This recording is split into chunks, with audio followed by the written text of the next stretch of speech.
Imagine losing an eye and growing it back in under a month. Sounds like science fiction, right? Well, for the apple snail, it's just another day.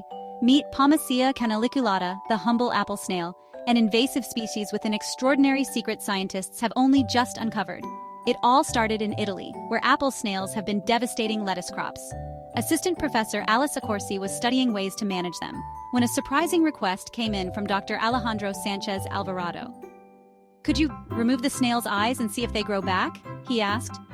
A strange question, but the results were jaw-dropping.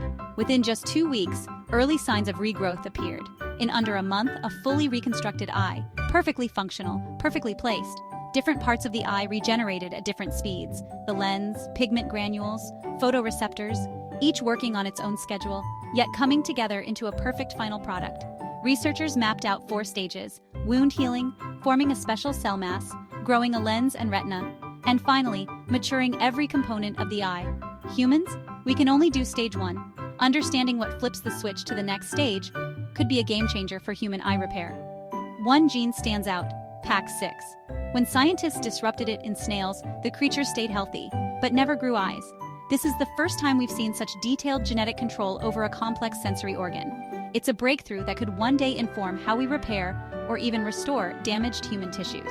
Next, the team wants to uncover exactly how these genes coordinate regeneration and whether we can spark similar healing in other species, maybe even ourselves. So keep your eyes open and peeled for what comes next.